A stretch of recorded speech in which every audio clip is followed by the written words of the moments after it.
주 안에서 사랑합니다. 우리 할렐루야 찬양대 찬양 우리 하나님께서 기쁘게 받으신 줄로 믿습니다. 오늘 설교와 아주 딱 맞는 찬양을 어떻게 고르셨는지 이렇게 영성이 또 통하는 것 같습니다. 우리의 찬양과 또 다양한 섬김을 받으신 우리 하나님께서 이 시간 하늘의 문을 여시고 우리에게 예비한 복을 풍성하게 내려주실 줄로 믿습니다. 우리는 지금 느헤미야서를 이렇게 강해하며 차근차근 살펴보고 있습니다. 무너진 성벽을 다시 세워가시는 그 하나님의 역사가 지금 우리 앞에 드러나고 있습니다. 이스라엘 백성들은 바벨론에서 포로 생활을 하다가 사실 돌아왔지만은 현실은 여전히 어려운 가운데 놓여 있었습니다. 성전은 재건했지만 성벽은 그대로 무너지고 불탄 채 남아 있었고, 이스라엘 백성들은 기근과 또 경제적 어려움으로 인하여 계속 하루하루 힘든 시간들을 보내고 있었습니다. 그러나 하나님께서는 한 사람 느헤미야를 예비하셔서 그의 마음을 움직이셨고, 이 절망의 자리에서 소망의 역사를 써가게 만드십니다. 느헤미야는 무너진 성벽을 다시 세우기 위해서 기도하며 준비했고, 백성들은 그의 리더십 아래 한 마음으로 일어나 성벽을 중수하기 시작했습니다. 우리는 지난 시간 그 과정 가운데 일어났던 조롱과 방해, 모욕, 그리고 낙심의 이야기를 함께 살펴보았습니다. 대적이라고 불리는 이 산발락과 도비아는 이 이스라엘 백성들이 온 힘을 다해 세워가고 있는 이 예루살렘 성벽을 향해 여우가 올라가도 무너질 것이라 하며 조롱했습니다. 그리고 어느 순간 이 백성들의 마음에 낙심이 찾아왔습니다.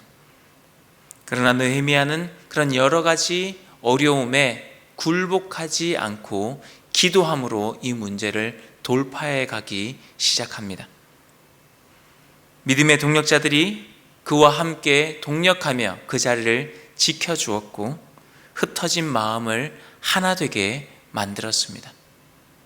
그렇게 외부의 공격과 내부의 낙심을 이겨내자 이제 성벽은 점점 더 높이 쌓아지기 시작했고, 흩어져 있던 이스라엘 백성들의 마음이 하나로 뭉쳐지기 시작했습니다. 이것이 바로 지난주 우리가 함께 나눈 은혜의 말씀이었습니다. 그런데 오늘 본문을 보면은 위기가 하나가 넘어갔는데 또 다른 위기가 등장을 합니다. 우리가 살면서 산 넘어 산이다 라는 표현을 하지 않습니까? 참 이 고비를 넘겨서 그나마 좀 괜찮아질 것 같은데 우리에게 또 다른 시련이 준비되어 있는 것처럼 느헤미야도 마찬가지였습니다. 이번에는 외부의 대적이 아니었습니다. 공동체 안에 오랫동안 숨겨져 있던 어떤 상처들, 그런 부당함들이 이제 올라오기 시작합니다.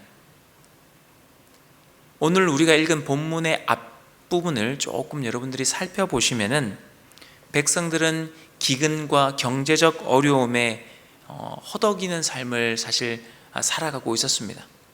그럼에도 불구하고 그들에게는 하나의 비전이 있었습니다. 성벽을 세운다.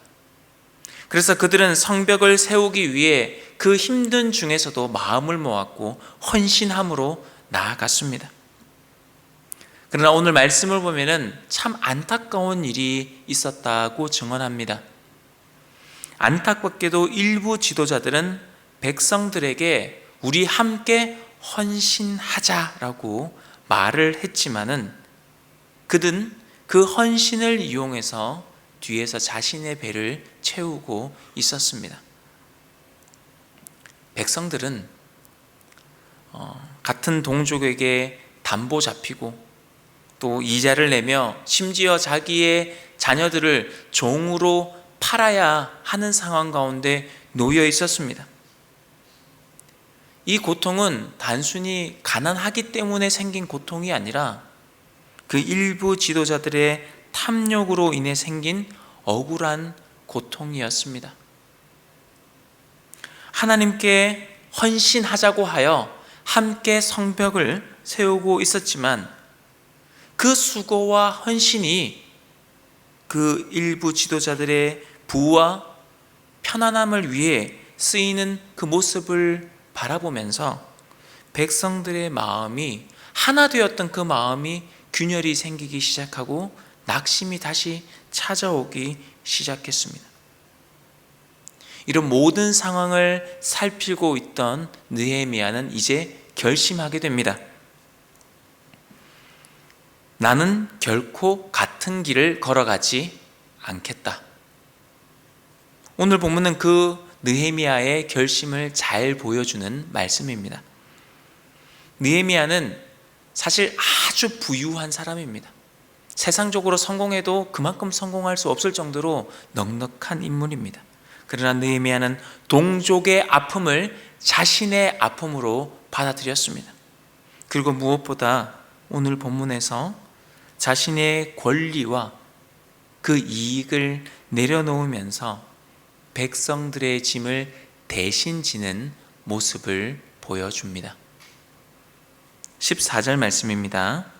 또한 유다 땅 총독으로 세움을 받은 때 곧 아닥사스다 왕 제20년부터 제32년까지 12년 동안은 나와 내 형제들이 총독의 녹을 먹지 아니하였느니라. 느헤미야는 당시 대제국이었던 바사의 왕이 유다의 총독으로 임명한 사람입니다. 그 자리에서 그는 마땅히 여러 혜택과 권리들을 누릴 수 있었습니다. 총독의 녹, 그렇게 보면은 재정적 보상과 음식과 땅의 소산을 받을 수 있었습니다. 백성들에게 세금을 거두어서 자신의 일에 대한 노력의 대가로 얼마든지 가져갈 수 있었습니다. 그리고 이전에 있었던 총독들은 그 권리를 당연하게 생각하면서 사용했습니다. 그런데 오늘 본문 말씀을 보면은 느헤미야는 아주 놀라운 결정을 내립니다. 이 당연한 권리, 이 모든 권리를 내려놓습니다. 12년 동안 한 번도 총독의 녹을 받지 않았다라고 말씀합니다. 15절 말씀입니다.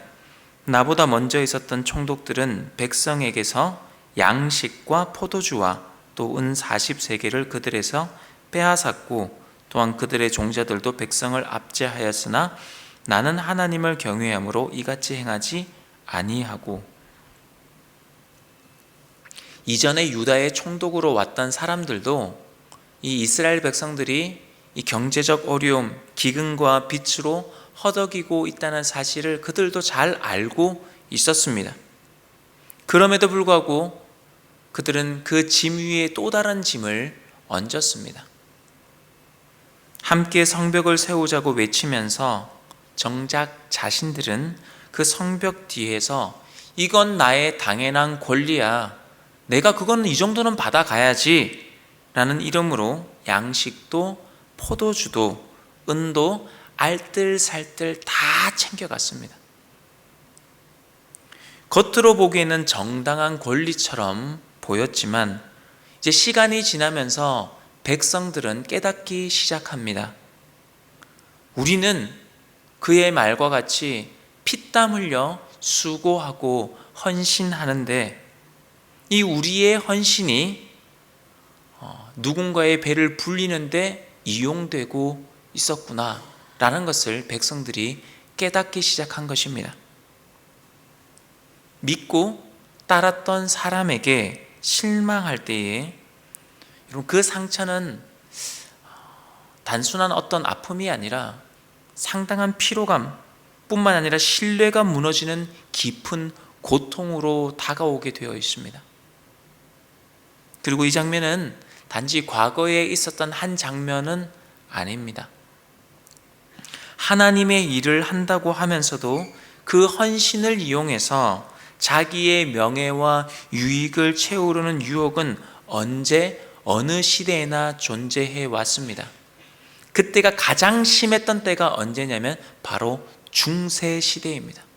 가톨릭이 부패하고 교권이 무너지고 매관매직되면서 성직이 다 무너졌을 때에, 그때 하나님께서는 종교 개혁자들을 통해 우리 기독교를 다시 복음의 본질로 불러내셨습니다. 본문으로 돌아와 성벽은 여러분 높아지기 시작했지만은, 성벽은 마치 메워지는 것처럼 보였지만은 그 이스라엘 백성들의 마음에는 균열이 오히려 생기기 시작했습니다. 어느 순간 같이 헌신하자라는 이 말이 우리에는 동기가 부여되고 하나님의 나라와 그 영광을 위해 우리가 뭔가 함께 나아가고 싶은 그 마음이 들어야 되는데, 이제는 그 같이 헌신하자는 마음이 아무런 동기로 다가오지 않습니다. 오히려 상처로 다가옵니다. 그렇게 되면은 신뢰는 무너지고 공동체는 함께 세워가기가 불가능해집니다. 이런 모습을 본 느헤미야는 이제 결단을 내립니다. 나는 결코 같은 길을 걷지 않겠다. 그 유다의 총독들은 이미 그 길을 계속해서 걸어왔다는 것입니다. 그리고 그는 말합니다. 나와 내 형제들은 총독의 녹을 먹지 아니하였다. 마땅히 받을 수 있는 권리였습니다. 그곳에 살고 있는 백성들에게 은을 받고 식량을 받고 포도주를 받고 그 땅의 것들을 다 취할 수 있는 게 그의 권리였습니다. 그 권리는 당시 왕이 보장한 정당한 권리였고, 이것은 율법에 어긋나는 일도 아니었습니다. 하지만 느헤미야는 그 권리를 내려놓습니다. 이유는 한 가지입니다. 말씀해 보면 나는 하나님을 경외함으로 이같이 하지 아니하고, 느헤미야의 마음에는 하나님이 계셨습니다. 그리고 그 눈에는 고통받는 백성들의 눈물이 보였습니다. 어떤 의미입니까? 이미 하나님의 마음이 느헤미야에게 와 있었다는 것입니다. 하나님의 시선이 머무는 곳에 느헤미야의 시선이 머물고 있었다는 의미입니다. 그래서 그는 편안함보다는 불편함을 자발적으로 택했고, 자기의 유익보다는 백성의 짐을 덜어주는 길을 선택했습니다. 기근과 여러 가지 빚으로 심히 지쳐있던 이스라엘 백성들이었습니다. 느헤미야는 그 무거운 짐에 힘겨워하고 있는 백성들 위에 또 다른 짐을 더 올리기가 힘들었습니다. 자기가 자신의 권리를 얼마든지 받아도 되는, 그것들을 다 받게 되는 그 순간 백성들의 상처는 더 깊어질 것이라는 것을 그는 알고 있었습니다. 그렇습니다. 우리가 하나님의 마음을, 진정 하나님을 경외하는 마음이 우리 가운데 있을 때에 우리는 내가 가진 권리 또는 내가 가진 자존심 내려놓을 수 있습니다. 여러분, 예수님께서 우리를 위하여 수치와 모욕을 당하셨는데, 내가 남들 앞에 싫은 소리 한 번 듣는 거, 내가 무릎 한 번 꿇는 거, 그게 무엇이 문제겠습니까? 얼마든지 우리 구주 그리스도를 위하여 우리는 낮아지고 또 낮아질 수 있습니다. 기꺼이 손해보고 불편함을 자발적으로 선택할 수 있습니다. 여러분, 그때 비로소 하나님께서는 그 공동체를 세워 가십니다. 저는 이 느헤미야의 고백이 오늘 우리 마음에 세워지기를 소망합니다. 나는 하나님을 경외함으로 이같이 하지 아니하고, 세상 사람들은 다 세상의 방식과 논리를 따라갑니다. 경제적으로 어려워졌고 빚에 허덕이고 있고, 그래서 아마 땅은 헐값에 나오기 시작했을 것입니다. 자녀들을 종으로 팔기 시작했을 것입니다. 그러면 부를 가지고 있다면 그 땅을 얼마든지 저렴한 가격에 많이 구입하고 종들도 엄청나게 부릴 수 있었을 것입니다.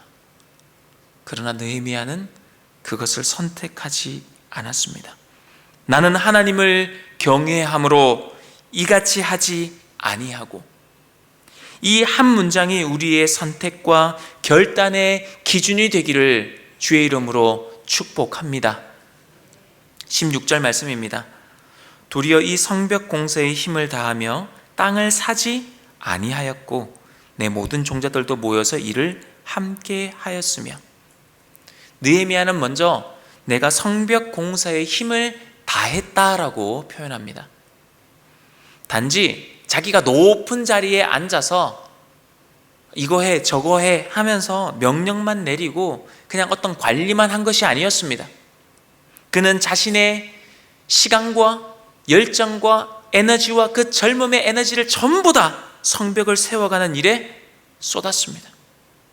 느헤미야는 직접 그 일에 참여했고 같이 흙먼지를 뒤집었으며 백성들과 같은 자리에 서 있었습니다.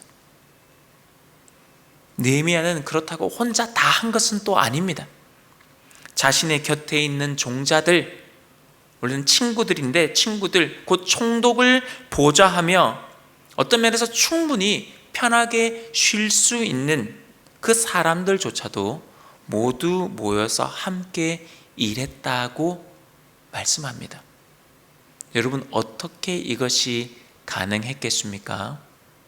바로 느헤미야가 먼저 본을 보였기 때문입니다. 느헤미야가 높은 자리에서 자신의 권리와 그 어떤 누릴 것들만 다 누리면서 시켰던 것이 아니라 그가 낮은 자리에서 내려와서 함께 흙먼지를 뒤집었으며 함께 성벽을 세워가는 자리에 있었기 때문에 느헤미야를 보좌하는 그 보좌관들마저도 함께 그 자리에서 일하는 자리로 내려올 수 있었던 것입니다. 하나님의 일은 나 혼자가 아니라 함께 만들어가는, 함께 세워가는 사역입니다. 그래서 느헤미야는 사람들을 세우고 또 일을 맡기고 함께 걸어갔습니다. 여러분, 교회도 마찬가지입니다. 담임 목사 혼자 아니면 소수의 몇몇 사람이 교회를 이끌어가는 것 아닙니다. 그것은 별로 저는 건강하다고 보지 않습니다. 일꾼들이, 교회 안에서 세워진 그 일꾼들이 함께 짐을 나누어지고 함께 그리스도의 몸된 교회를 세워가는 것, 저는 그런 일꾼 중심의 교회가 주님이 기뻐하시는 공동체라고 믿습니다. 중세 교회가 그 로마 카톨릭의 문제는 뭐였냐면 성도들이 누려야 할 영광스러움, 몸된 교회를 함께 세워가고 함께 찬양하고 함께 아파하고 함께 웃기도 하며 하는 이 모든 것들을 누구한테 다 가져와 버렸느냐? 사제들이 그것을 다 가져왔었습니다. 그래서 중세에는 사제만 있으면 된다는 얘기들도 있었습니다. 그래서 가져온 것이 무엇입니까? 우리는 성경을 가져오고 모든 일들을 나누기 시작했습니다. 사제 혼자 하던 것들이 아니라 이제는 목회자와 성도들이 동력자가 되어서 교회를, 몸된 교회를 함께 세워가기 시작했습니다. 그래서 우리 장로교회는 이 함께 일꾼이 되어 세워져가는 일꾼 중심 교회로서는 아주 적절한 제도를 가지고 있는 것입니다. 목사 혼자 다 할 수 없습니다. 바울도 뭐라고 했습니까? 말씀과 기도에 전무하도록 하겠다. 그러니 7 집사를 세워서 이 나머지 일들을 돌아봐 달라. 그것이 성경적인 것입니다. 느헤미야는 단지 함께 일하는 것에서 또 머물지는 않았습니다. 그는 섬김뿐 아니라 삶으로서의 그 청렴함의 본도 보여주었습니다. 그래서 그는 말합니다. 나는 땅을 사지 아니하였다. 느헤미야는 자신의 직분을 사적 이익의 수단으로 이용하지 않았습니다. 자신의 위치와 권한, 백성들의 형편을 이용해서 사실 얼마든지 자신의 재산을 늘리고 확장해 가는 것 아무런 문제도 없었습니다. 그러나 그는 철저히 그것을 배격했습니다. 왜냐하면 그의 마음은 오직 하나님의 영광, 하나님의 일에 있었기 때문입니다. 이 모습은 오늘날 교회와 리더십에도 큰 도전을 줍니다. 느헤미야는 사명과 자기 이익을 철저하게 분리했습니다. 그는 하나님을 위한 자리를 자신을 위한 기회로 삼지 아니했습니다. 오히려 자신이 먼저 섬기는 자리에 섰고 먼저 무릎을 꿇었고 먼저 땀 흘렸습니다. 그러기에 그의 삶이 곧 설교였고 그의 걸음이 공동체의 방향이 되었습니다. 이렇게 자신의 권리까지 내려놓고 묵묵히 섬겼던 느헤미야는 사람의 칭찬이 아니라 사람의 인정이 아니라 하나님의 기억 속에 남기를 바라며 이제 19절에 이와 같이 기도를 올립니다. 19절 말씀입니다. 내 하나님이여, 내가 이 백성을 위하여 행한 모든 일을 기억하사 내게 은혜를 베푸시옵소서. 느헤미야의 기도는 잘못 보면은 마치 자기의 공로를 하나님께서 다 기억해 달라는 식으로 오해될 수 있지만 사실은 그것이 아닙니다. 이 기도의 핵심은 오직 하나님만이 나의 중심을 아십니다라는 그런 믿음의 고백이 담겨 있는 기도입니다. 실제로 느헤미야는 사역을 하면서 사명을 감당을 하면서 많은 오해와 모함 그리고 조롱과 공격을 받았습니다. 하지만 그는 사람들의 인정, 사람들의 소리 이것보다 하나님의 인정, 하나님의 시선에 더 신경을 썼습니다. 그는 넓고 편한 길을 가지 않았습니다. 좁고 협착한 길, 사람들이 찾지 아니하는 그 길을 자기 십자가를 지고 따라갔습니다. 저는 이 느헤미야의 모습을 묵상을 하며 이 모습은 마치 이 땅에 구원의 메시아로 오셨지만 환영받기보다 조롱을 당하시고 인정받기보다 버림을 받으신 예수님의 길과 상당히 닮아 있다는 생각을 하게 되었습니다. 예수님께서는 골고다 언덕을 오르셨습니다. 예수님이 왜 그 해골의 곳, 그 죽음의 곳, 그 왜 골고다 언덕을 올라가셔야만 했습니까? 우리의 죄 때문입니다. 사람들의 칭찬이나 박수가 아닌 하나님의 영광, 하나님의 뜻을 바라보며 묵묵히 그 십자가를 지고 그 죽음의 땅, 죽음의 언덕, 해골의 곳, 골고다 언덕을 향해 나아가셨습니다. 자신의 영광이 아닌 아버지의 영광을 구하며 끝까지 그 길을 걸어가셨습니다.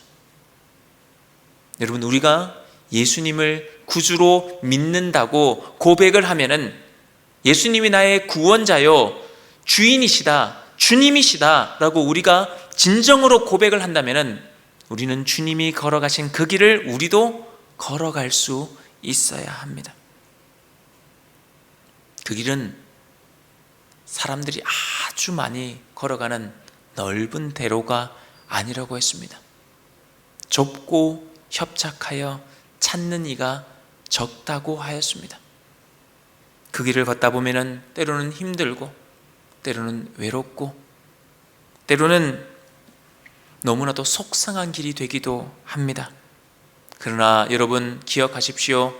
그 길은 우리 주님이 먼저 걸어가신 영광의 길입니다. 그리고 그 길의 끝에 우리는 영광의 주님을 만나게 될 것입니다. 그때 우리 주님께서 우리에게 말씀하실 것입니다. 잘하였다, 착하고 충성된 종아. 사랑하는 성도 여러분, 느헤미야는 오실 그리스도를 예표하는 인물이라 말씀을 드렸습니다. 그래서 느헤미야의 모습 속에 우리는 오실 그리스도의 모습을 발견할 수 있습니다. 예수님께서도 이 땅에서 수많은 사람들을 섬기시고 고치시고 품으시고, 그러나 결국에는 사람들에게 오해받고 버림받고 십자가에 내몰리셨습니다. 예수님은 사람에게 인정받으려 하지 않으셨습니다. 예수님의 시선은 늘 이 땅이 아닌 하늘을 향해 있었습니다.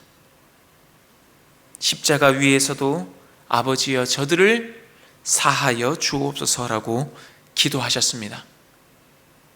자신의 영광이 아니라 아버지의 뜻을 이루기 위하여 예수님께서는 모든 것을 감당하셨습니다.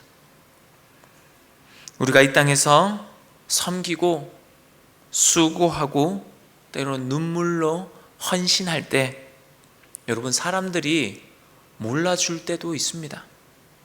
아니, 그냥 몰라주는 것까지는 괜찮습니다. 그런데 오해받을 때도 있습니다. 그러나 여러분, 누구는 아십니까? 하나님은 아십니다. 하나님은 알고 계시고 하나님은 기억하고 계십니다. 그리고 반드시 그 이름을 그 생명책에 기록하실 것입니다. 느헤미야의 모습은 결국 부요하신 주님께서 가난하게 되셔서 우리를 부요하게 하신 십자가의 그림자입니다. 하늘 보좌에 계신 하나님의 독생자 예수 그리스도께서 우리를 위해 이 땅에 내려오셨습니다. 그분은 왕의 자리를 내려놓고 종의 모습으로 십자가의 길을 걸어가셨습니다. 느헤미야가 누릴 수 있는 모든 권리를 내려놓고 백성들의 짐을 대신 진 것처럼 예수님은 하나님의 본체시나 하나님과 동등됨을 취할 것으로 여기지 아니하시고 자기를 비워 종의 형체를 가시사 사람들과 같이 되셨습니다. 죄가 없으신 분이 죄인인 우리를 대신해 죄의 짐을 지시고 마침내 십자가에서 그 생명까지 내어 주셨습니다. 성도 여러분, 우리가 맡은 자리에서 섬기고 낮아지고 또한 헌신할 때 사람들이 몰라줄 수 있습니다. 억울함과 오해 속에서 때로는 눈물을 삼켜야 할 때도 있습니다. 그러나 여러분, 너무 그런데 마음이 일희일비하지 않기를 바랍니다. 하나님이 기억하고 계십니다. 하나님이 아십니다. 우리의 수고를 아시고 우리의 눈물을 아시고 우리의 중심을 아시고 마침내 우리의 그 헌신을 영광으로 바꾸어 주실 것입니다. 그러니 오늘 이 말씀 앞에서 우리도 함께 고백했으면 좋겠습니다.